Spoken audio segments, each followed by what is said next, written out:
Welkom bij deze aflevering van Lex Ontmoet.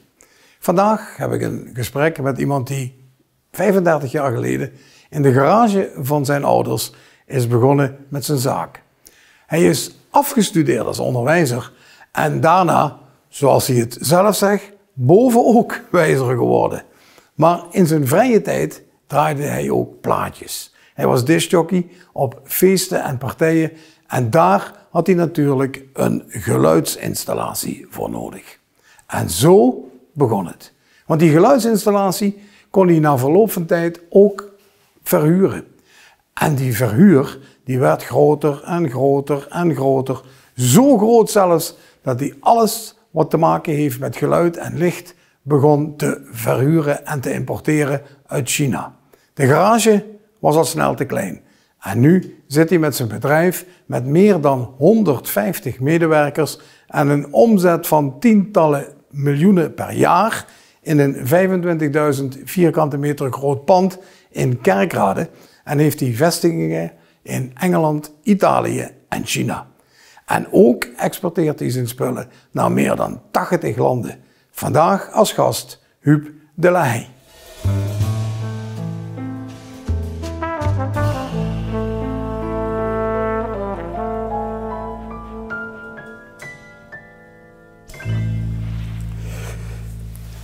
Dag meneer de Lahaye. Dag. Mooi Huub zeggen. Lex. Ja, moet ze zeker doen. Moet ze zeker doen. We kennen elkaar een beetje. We kennen elkaar een beetje. Ja, dat kan ze stellen. Joh. Huub, God, ja of nee? Ja. Toen natuurlijk al helemaal. Hè. Dat ding. Die is de futeke. Ja, hé. Zie ze dat aan het jasken? Dan moet ik het jasken. Geen schot met jasken op die foto. Want we komen natuurlijk een gezin van 6 kinderen. Ja. En ik word de laatste zoon die de communie doen. Dus dat jasken gewoon van zoon naar zoon. Ja. Ik word de derde dat jasken al aanhouden. Dat graag wel iets verslezen. Maar zo was dat vroeger. Ik moet zeggen, tijd na de oorlog. Ja. Toen bent van 1956. 56, ja, dat was na de oorlog. En mijn pap 6 kinderen grootbrengen. Wat deed de pap? Ik was keurmeester vee en vlees en daarnaast ga ik koeien handelen en koeien groot trekken. Eet ze zelf ook vlees? Ik eet zelf vlees. Oké. Dus niet vegetarisch geworden dan? Nee, mag ik geen zeggen. Gewoon een kilometer aan voor goed biefstuk. Ja. Ja. Huub, wat was je voor jongske? Ik geloof dat het een gemakkelijke wordt. Ja? Ik geloof het wel, maar ganz zeker weet ik dat ook niet. Lex met mijn pap. Dat wordt ganz duidelijk, want we zaten met 6 kinderen aan de dus. Ja. We hebben enge gekuifd. Mijn papa eng hang en dan sloeg ze alle 6 in één keer zo'n oorvie. En over alle 6 waren we allemaal braaf. Dus wij nu dat stouter ik word, dat was van nou voor te moeilijk, want ik had van nog niet slecht. Dus dat was makkelijk om nu te leven? Ja, geloof het wel. Ligere school? Ligere school, goed Zumpelveld. Op Zumpelveld. Toen ben je gaan studeren? Toen ben ik gaan studeren op Santa Maria in Spekkersrijden. Ja. Ja, ook een mooie tijd. Dat begon natuurlijk een beetje de rebelse tijden. Begon dat met muziek en ja, popmuziek. Maar nu kwam je op het idee om onderwijzer te worden eigenlijk. Zit dat in dich? Nou ja, ik ga wel tijdens mijn middelbare schooltijd wou ik natuurlijk al plaatjes in draaien. Ja. En onderwijzers hadden veel vrij. Dus dan kon ik nog meer plaatjes draaien. Dus dat vond ik wel een sterk argument. Maar daarnaast heb ik ook iets voor met kinderen, absoluut. Ik vind dit natuurlijk, omdat ik kan dit helemaal voorstellen. Er werd natuurlijk ook plaatjes gedraaid. Ja, absoluut. En nog altijd doen. En dit vind ik geweldig. Ja. Dit is toch ongelooflijke grote klasse, dat zie je toch nergens meer. In een gemeenschapshuis, denk ik. Ja, denk ik. Klopt. En er staat dan de discjockey, doe in dit geval, met ruig voor 13 nog een t-shirt aan met de drive-in show. Ja, ik hoor het helemaal. Ik hoor het helemaal. Wie oud was je toen, of? Ja, het is al een jaar of 20, 18, En dan denk ik bij mezelf, de Huub had toes en had een bed gelegen. Had ik dacht, ik moet nog een beetje reclame voor mezelf maken. Ik moet een t-shirt hebben. En toen kostte het niet zomaar een winkel naar binnen stappen. Dus toen heb dat volgens mij allemaal zelf letters. Ja, zelf. Ik moet zeggen, het meubel is toen dat niet gemaakt door mijn zwager van afvalhout. Nee. Want hij werkte op het timmerbedrijf. En de kennis, daar had dat onderstel gelast. En ik geloof, mijn mam had de lettertjes gestreken op het t-shirt. Dus het was wel een hele familiebedrijf toen dat ziet. En dat moest allemaal in een uitje? Ja, op een aanhangerke. Ja. Op een aanhangerke, en dat dan hing er op een cadet. En dan gewoon, we hadden zo'n bruiloftfeestje, dan kwam ik t-shirtje van die. Dit werd natuurlijk wel een hele technische vraag. En ik denk dat de meeste kijkers dat niet weten. Maar wat houden ze nu van installatie? Ja, het was toen het zo'n electromengpaneeltje van de Vogelzang. Ja. Vroeger, het waren twee van die Philips pick-upjes. En dan had ze nog zo'n lichtorgeltje, er waren lampen die op de muziek met flikkerden en die aan de haverklap kapot gingen. Ja, en dat was het dan. En dan gemeenschapshuis, patronaat, discoavond. Ja, precies. Pleitjes. Pleitjes erin en dat met een vlotte babbel aan elkaar. Heb je zelf nu nog iets van platen? Ja, ik ga er zeker nog 3.000, 4.000. Met al die platen, die hebben we allemaal bewaard. En bewaren als soort, mijn statement, mijn ding. Die stond nog in de loods op een verborgen plek samen met 2 pick-ups. En één keer in het jaar, één keer in de 2 jaar, hol ik die oes en hol ik platen erin. Voor het personeel, ga een keer voor klanten gedaan. Ja. Gewoon om een keer te zeggen, hey, daar kom ik vandaan. Ja. Dit is mijn roots. Ja, dit hoeft ze me niet te vertellen, want ik zie dat aan die ogen. Ja. Dit is het, hè? Ja, dit op is een of andere manier is het. Ik ben dan gepensioneerd en ik doe dat ook nog af en toe. Het is fantastisch om te kunnen doen. Dus ik weet helemaal wie ze zich vult. Ja. Het pleitje, het hoesje op de draaitafeltje leggen. Nou, dat is continu verroezend denken, waar wil ik hen met die mensen? Ja. Met de stemming erin zitten ze denken, daar lag ze foxtrot dansen, dat zijn het allemaal luiden, willen ze een tango, dat wil dat. Zo ze vragen continu dat of ze componeren, zodat ze hem te componeren. Ja, dat vind ik een hele mooie. Dat was de componist van de avond. En dan moet op een gegeven moment toch nadenken, wat doe ik nu? Want in een bruiloft houdt ze natuurlijk zeker wel veel oude lui. En dan wordt immer te heel, en dan houdt ze de keus, of ik zet het eigen hele gunst naar hem. Dan had ze een leuke avond. Of de blies zacht erin en als ze in de kloot of met dat dansje en honk en dat beweegt nu. En die oude lui die blijven me zitten met die taskafje. Ik heb na een paar jaar besloten om geen bruiloften meer te doen. Ja. Want dat was zo verschrikkelijk moeilijk. Ja, maar dat is ook gunstig dat ze dat niet doen. Met je koppen dan naar mij. Ik was meer gespecialiseerd in echtscheidingen. Ja, ik breng me er maar niet op. Huub, wat houden ze van een brommer? Ja, jong, dit is wel... Toen ik die foto's was aan het zoeken voor dit programma, ben ik natuurlijk eigenlijk ook in mijn eigen leven gegraven. Mensen die oude foto's. Dat is leuk hè, van het hebben van dit programma met de Ja, echt gewoon. Mijn vrouw die had gezegd, Huub, is toe dat? Mijn 2 kinderen die hadden af en toe een deuk leggen. Pap, schaamdig, die foto kan ze echt niet laten kijken. Maar ik vind die kind, ik was toen nog trotse bezitter van een poeg. 16 jaar en een oranje poeg. Ik was toen al koningsgezind. En daar word ik apen trots op. Daar had ik voor geschraven toen dat ziet in winkelen, bij boeren, voor allemaal die paar guiles wie iets kregen om dat ding zelf te gelden. Ja, en dus daar moet er nog een foto van gemaakt worden. U kent zich het van techniek?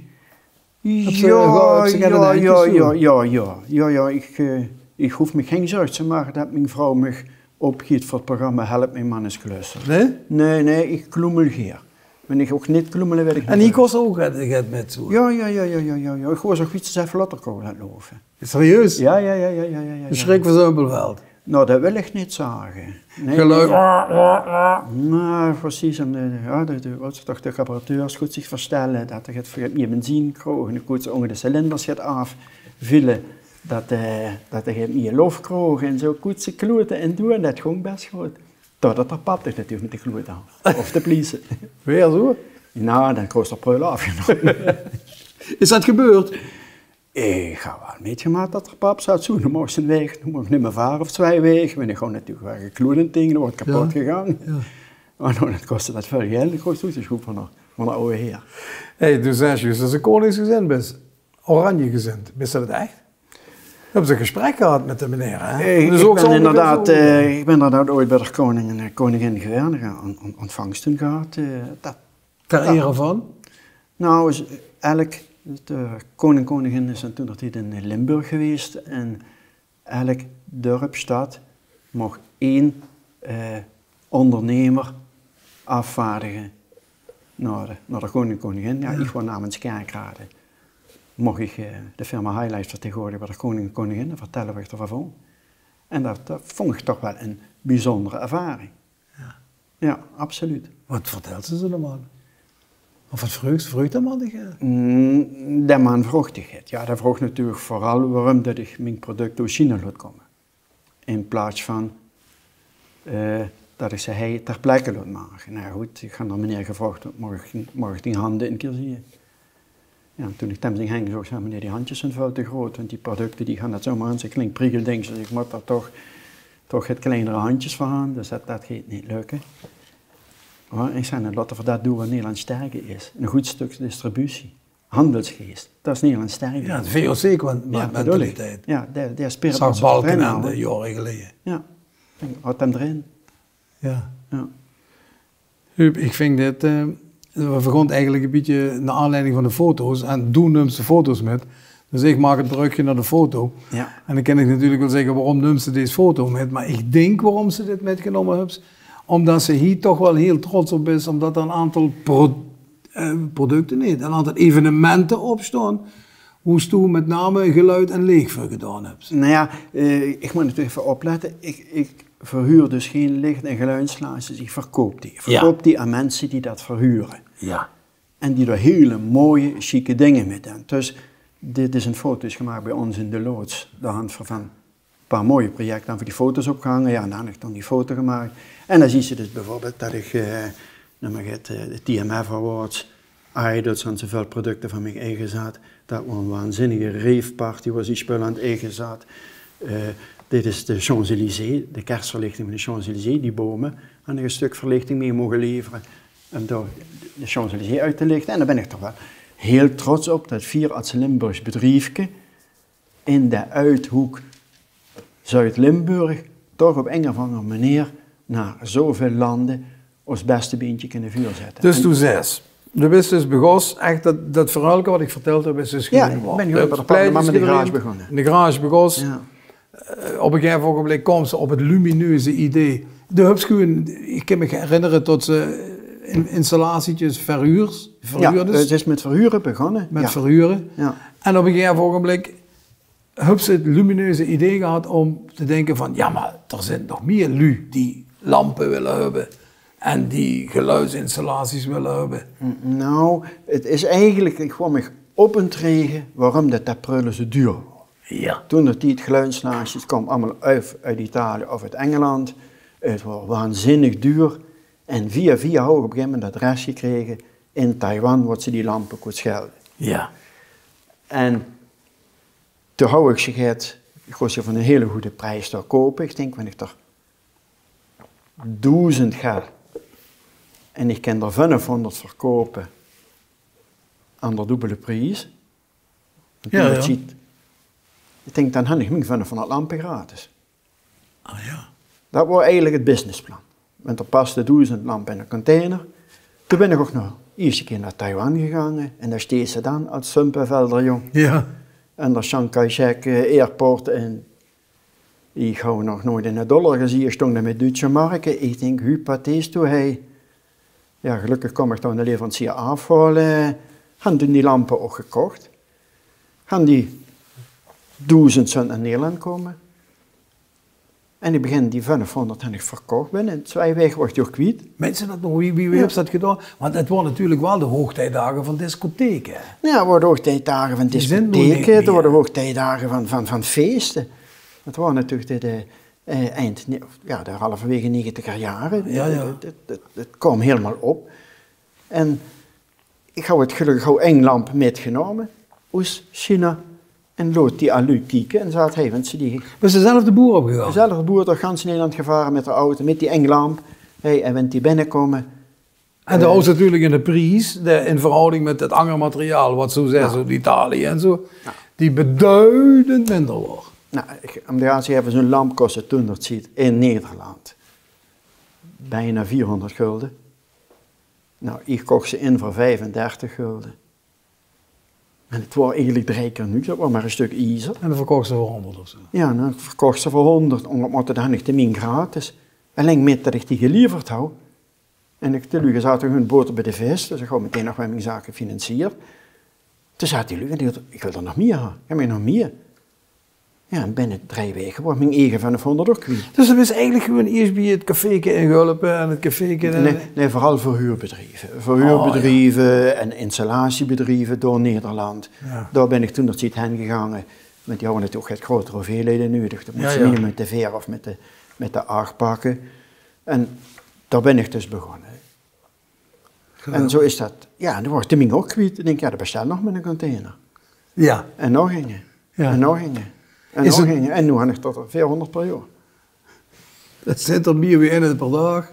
Ja, stuks of veel meer per dag. Ze last gehad met de corona, met het gedeunst in de Rode Zee? Nou ja, voor het Suezkanaal had ik niet zoveel. Ik ga daar niet zoveel last van gehad. Nee, gelukkig niet. Ik had natuurlijk wel last van de corona. Ik zit natuurlijk wel met mijn bedrijf precies door de klappen vallen.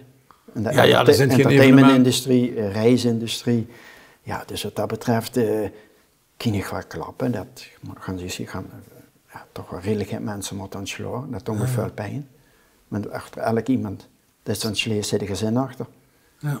Maar goed, op een gegeven moment moet ze voor het behoud van het bedrijf gaan. En gelukkig moet ik zeggen, zien we dat ook wel op een goede manier opveren. Ik hoop dat nu de komende tijd, dankzij vaccinaties, gaat wel eens de goede richting misschien. Ja. En die garage van de pap in Zumpelveld, die is me goed gegroeid tot dit geweldige gebouw. Ja, inderdaad, een gebouw van 25.000 vierkante meter. Ik ben in de tussentijd met dat bedrijf 4 keer verhuisd. Van Zumpelveld naar de Huls. Ja. Van de Huls naar de Kisse. Van de Kisse naar de IJsterweggeheerd op de Beese. Van de Beese door naar Kerkgraaf op de Westerstraat. En daar heb ik 5 keer gebouwd. Een jaar niet gebouwd, dus een jaar niet geleefd. Mensen, dan is het een beetje de bouwpastoor geworden daar. Ik vind het wel geweldig, want die spiesdruk werd weg nerveus. Mensen dat doen? Ja, bouwgeer. Moet er binnenkort weer uitgebreid worden? Of nee, nog even wachten door corona? Nee, de loods is natuurlijk heel ruim bemeten. Zo ruim dat zelfs voor andere bedrijven opslag deunt. Oh ja? Want dit gebouw is volledig geautomatiseerd. Zeer hoogwaardig geautomatiseerd. Gaan meteen logistiek? De logistiek is daar top geautomatiseerd. Het is vol automatisch.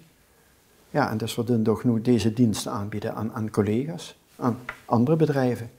Maar doe deze wat betreft geluid, licht, ja, dat hebben ze een ongelooflijk assortiment. Ja. Deze doen niks als ik een discotheekje heb, deze is alleen via groothandel. Alleen via de groothandel, alleen via ertussenhandel. En dat in 80 landen? En dat in 80 landen. En dat hebben ze bedrijven in China zelf? Ja, China, Engeland, Italië. Dus je best met die Italianen aan concurreren? Ja. Hey, maar dat hebben ze niet allemaal alleen gedaan, hè? Nee. Daarom maar nog deze foto erbij. Dat is natuurlijk de belangrijkste persoon in mijn leven. Het kon niet. Ja, dat had me natuurlijk toch dik en duin gesteund. Dat had ik af en toe door peeslogen, maar dat zijn niet die gaan zielig. Ik word praatgek, ik zoog alleen maar toekomst en ik word werkend investeren. En mijn vrouw die zei van, jong, hup, nu stop, het werd zich roes, houd het tegen, het werd ze. Maar goed, ik zocht de kansen, ik zocht die mogelijkheden en dat ondernemen. Zien die nog, die mogelijkheden in de handel? Ja. Is dat een kwestie van een goede mentaliteit hebben, doorzettingsvermogen? Ja, weet je, er moet allemaal, zijn niet wat ik niet kapot maakt, maar het is sterker. Ja. Kijk, corona had me nog een paar slag gegeven, maar had me gewoon les geleerd. Kom eens ook weer op. Nou, ook de les van, wat kan ik daar verlieren? Kijk, wanneer een financiële crisis is, deed ik pijn. Ja. Maar dan moet je vooral denken, wat kan ik daar verlieren? Als ondernemer. Ja. Om de risico's te beperken. Dus we zijn nu nieuwe producten aan het ontwikkelen, van nieuwe markten. We zijn continu weer, kennen we dat techniek, dat kennis van huis aan, kennen we dat op andere toepassingen vervingen. En dat gaat goed. Dus er is zijpaden aan het zoeken? Ja, ben ik continu aan het zoeken, ja. Echtgenoten? Ja. Hebben ze nog 2 foto's? Moest nog even de dochters? Ja. Het enige wat me hier tegenvalt, Huub, moet je ganz eerlijk vertellen, ik ben ongelooflijk blij. Als ze dat snor afgeschoren hebt. Nou, ik geef toch eerlijk, ze houden geen medal meer. Geen medal meer. Toch eerlijk gezegd, en dan was een koetenbremser geworden. Ik denk goed met dat ding. Dat is waar eenmaal. En voor de toekomst is ook verzekerd. Ja, kijk, er is natuurlijk nu foto's op de tafel. Meteen waar staan van, kijk, mijn 2 dochters, ja, dit is het. Ik moet zeggen, ik ben wel een familieman. Ja? Is ook Highlight, is ook een familiebedrijf. Dat weten ook alle mensen die bij ons werken. Ja. Het is ook een familiebedrijf. Ja, dat speelt ook een keer per jaar Sinterklaas, hè? Ja, dit in het bedrijf, hè? Ja, nou, ik doe dus inderdaad... is echt leuk. Is echt leuk, ja. Ik doe één keer per jaar voor de kinderen van het personeel had ik een Sinterklaasmiddag. Ja. Maar ik ben Sinterklaas. Ja. En het kon niet, mijn vrouw is Zwarte Piet. Ja. En dat vind ik veel geweldig. De kind zich natuurlijk voorstellen dat die papa's en mama's zijn even nerveus met de kinderen. Ja, ja. Want de Sinterklaas had vragen aan die kinderen, dat kun je zich niet voorstellen. Sinterklaas is af en toe toch nog wel een beetje in de onderwijzer. Nou, mooie vragen. Zo van, gaat papa wel hier naar Highlight werken? Ja. Nou, ik heb af en toe antwoorden gekregen. Lex, fantastisch. Wat zijn kinderen mooie, onbeschreven bladen. Kleinzoon, toekomst. Ja, dat is natuurlijk, dit zijn de volgende generaties die ik hoop die Highlight ooit verder gaan pakken. Mm-hmm. Kijk, ik ben zelf nu 64 jaar, dus mijn dochters die zijn nu heel voorzichtig. Geven die aan van, hey pap, dat... de voetstappen van? Ja, in de voetstappen van. En maar ik moet zeggen... Zijn die voetafdrukken van Dijk op dit moment niet nog te groot? Nou, ik denk het niet. Ik denk het niet. Wat voor mij heel belangrijk is, dat ik mijn dochters de normen en waarden mee kan geven waar mijn vrouw en ik bij Highlight trots op zijn. Gewoon eerlijk zaken doen, fair met die mensen omgaan. Gewoon goed werkgeverschap, partnership zoeken. Dat zijn allemaal, vind ik, normen en waarden die ze in het bedrijf, die voor ons belangrijk zijn. Ja. Tuurlijk, en in de hoop als die twee dat ooit een beetje gaan overpakken, stiekem is er een kleinzoon gekomen, de man heeft op die foto echt aan mijn bureau gezet. Ja, dat is fantastisch. Ja, en het vind het chicste wat er jong vindt, dat een kleine tractor voor zich zit. En de tractor, ja, dat ding zich wat... de tractor had weer met de opa te maken met het vee? Nee, de tractor had gemaakt met een vriend van mij die gestorven is. Oh, sorry. Nou, dat maakt toch niks uit, dat man, dat was John Deere dealer. John Deere is een merktractor? Ja, is een merktractor, ja, klopt. En ik ga daar, er hingen gewoon mijn speelgoedauto's door. En we zitten met zo'n jongen, maar toch het ex bij. En op een gegeven moment had hij een tractor erbij gezet. En een jaar later is hij gestorven met 42 jaar. En eigenlijk is dat tractor blijven staan. En eigenlijk is het er kleinzoon, dan gaat eens de tractor hier worden. Ik wens je nog, het is afgelopen. Ja. Overigens, ik wens je nog heel veel geluk en succes en bezig blijven.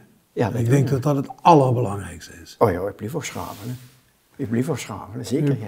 Dit was Lex ontmoet. Ik had vandaag als gast Huub de Leij. Hij was onderwijzer en hij blijft nog een beetje onderwijzen, vind ik nu na dit gesprek. Fantastisch. Tot volgende week. Adieu.